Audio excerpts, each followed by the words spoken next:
ಅಧಿಕಾರ ಹಸ್ತಾಂತರದ ಬಗ್ಗೆ ಹೈಕಮಾಂಡ್ ಮುಂದೆ ಡಿಕೆ ಶಿವಕುಮಾರ್.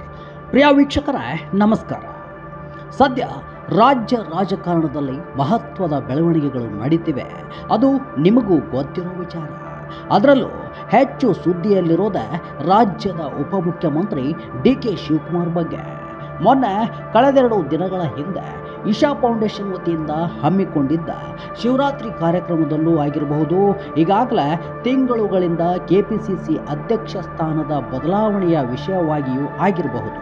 ಇವೆರಡರ ಮಧ್ಯೆ ಮುಖ್ಯಮಂತ್ರಿ ಕುರ್ಚಿಯ ಅಧಿಕಾರ ಹಸ್ತಾಂತರದ ಬಗ್ಗೆ ಮರ್ತೇ ಬಿಟ್ರ ಅನ್ನೋ ಹೊತ್ನಲ್ಲೇ ಈಗೊಂದು ಡೆವಲಪ್ಮೆಂಟ್ ನಡೆದಿರುವಂಥದ್ದು.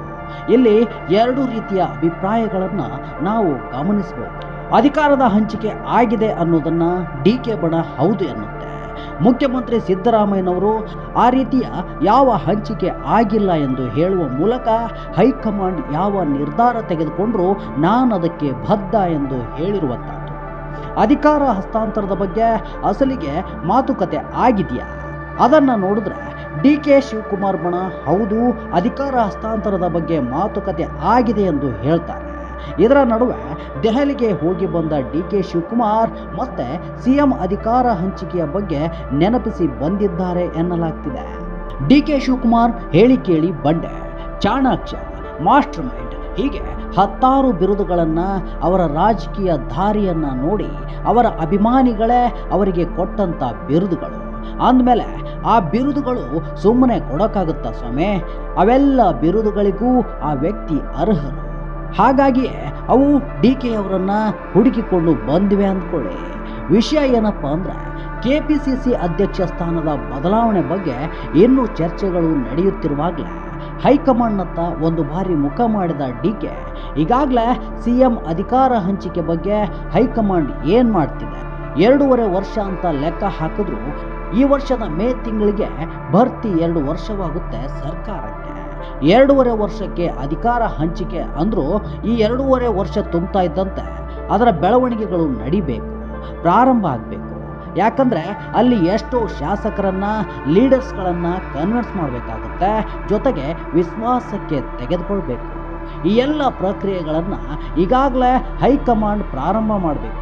ಅಧಿಕಾರ ಹಂಚಿಕೆ ಮಾಡೋದೇ ಆದರೆ ಯಾವ ರೀತಿ ಮಾಡಬೇಕು? ಹೈಕಮಾಂಡ್ ಈ ವಿಚಾರವಾಗಿ ಸಿಎಂ ಸಿದ್ದರಾಮಯ್ಯನವರ ಜೊತೆಗೆ ಚರ್ಚಿಸಿದೆಯಾ? ಅವರನ್ನು ಕನ್ವಿನ್ಸ್ ಮಾಡಲಾಗಿದೆಯಾ? ಅಧಿಕಾರ ಹಂಚಿಕೆ ಆಗಬೇಕಾದ್ರೆ ಯಾವೆಲ್ಲ ನಿರ್ಧಾರಗಳನ್ನು ಜಾರಿಗೊಳಿಸಬೇಕಾಗುತ್ತೆ, ಅದನ್ನೇನಾದರೂ ಮಾಡಲಾಗ್ತಿದೆಯಾ? ಎಷ್ಟೆಲ್ಲ ಜವಾಬ್ದಾರಿಗಳು ಹೈಕಮಾಂಡ್ ಮೇಲೆಯೂ ಇದೆ. ಅದು ಅಧಿಕಾರ ಹಂಚಿಕೆ ಅನ್ನೋ ವಿಚಾರ ಹೌದು ಅನ್ನೋದು ಆಗಿದ್ದರೆ ಮಾತ್ರ. ಆದರೆ ಇದ್ಯಾವುದು ಸದ್ಯಕ್ಕಂತೂ ನಡೆಯುತ್ತಿಲ್ಲ. ಇದು ಎಲ್ಲೋ ಒಂದು ಕಡೆ ಡಿಕೆಶಿ ಆಪ್ತರ ಬಣದಲ್ಲಿ ಅಸಮಾಧಾನವನ್ನು ತಂದಿದೆ. ಹಾಗಾಗಿ ಹೈಕಮಾಂಡ್ ನಾಯಕರ ಮುಂದೆ ಈ ವಿಷಯವನ್ನು ಈಗಾಗಲೇ ನೆನಪಿಸೋ ಕೆಲಸವನ್ನು ಡಿಕೆ ಶಿವಕುಮಾರ್ ಮಾಡಿದ್ದಾರೆ ಎಂದು ಹೇಳಲಾಗ್ತಿದೆ. ಯಾಕಂದ್ರೆ ಸದ್ಯಕ್ಕೆ ನಡೆಯುತ್ತಿರೋ ಬೆಳವಣಿಗೆಗಳನ್ನು ನೋಡಿದ್ರೆ ಕೇವಲ ಕೆಪಿಸಿಸಿ ಅಧ್ಯಕ್ಷ ಸ್ಥಾನದ ಬದಲಾವಣೆಯ ಬಗ್ಗೆ ಮಾತ್ರ ಚರ್ಚೆಗಳು ನಡೀತಿವೆ.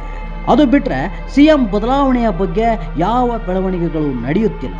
ಹಾಗಾಗಿ ಹೈಕಮಾಂಡ್ ನಾಯಕರನ್ನು ಭೇಟಿಯಾಗಿ ಈ ವಿಷಯವನ್ನು ಮತ್ತೊಮ್ಮೆ ಚರ್ಚೆ ಮಾಡಿ ನೆನಪಿಸಿದ್ದಾರೆ ಎಂದು ಹೇಳಲಾಗ್ತಿದೆ. ಅಂದರೆ 2.5 ವರ್ಷಕ್ಕೆ ಅಧಿಕಾರ ಹಂಚಿಕೆ ಮಾಡಿ ಸಿಎಂ ಬದಲಾವಣೆ ಮಾಡಬೇಕಾದ್ರೆ ಯಾವೆಲ್ಲ ಕೆಲಸಗಳು ಪ್ರಾರಂಭ ಮಾಡಬೇಕು, ಏನೆಲ್ಲ ಕೆಲಸಗಳು ಇರುತ್ತೆ, ಅದು ಯಾವಾಗಿನಿಂದ ಶುರುವಾಗಬೇಕು ಅನ್ನೋದನ್ನು ಈಗಾಗಲೇ ನಿಮಗೆ ಹೇಳಿದ್ವಿ. ಸದ್ಯ ಎಲ್ಲಿ ನೋಡಿದರೂ DCM ಡಿಕೆ ಶಿವಕುಮಾರ್ ಸುದ್ದಿಯೇ ಬಲು ಜೋರಾಗಿ ಹರಿದಾಡ್ತಿರೋದ್ರಿಂದ ಈ ವಿಷಯವು ಕೂಡ ಸಾಮಾನ್ಯವಾಗಿ ಮುಖ್ಯ ಪಂಕ್ತಿಯಲ್ಲಿ ಕಾಣಿಸುವುದು ಸಹಜ. ಆದರೆ ಇದಕ್ಕೆಲ್ಲ ಫುಲ್ ಸ್ಟಾಪ್ ಇಟ್ಟು ಸರಾಗವಾಗಿ ಸರ್ಕಾರವನ್ನು ನಡೆಸಿ ಎಂದು ಹೇಳುವ ಅಧಿಕಾರ ಇರೋದು ಮಾತ್ರ ಹೈಕಮಾಂಡ್ ಕೈಯಲ್ಲಿದೆ. ಮುಂದಿನ ದಿನಗಳಲ್ಲಿ ಯಾವ ನಾಯಕರು ಯಾವ ಸ್ಥಾನದಲ್ಲಿ ಕೂರ್ತಾರೆ ಅಂತ ಕಾದು ನೋಡಬೇಕಷ್ಟೆ. Political news, Shri Karnataka, Haveri.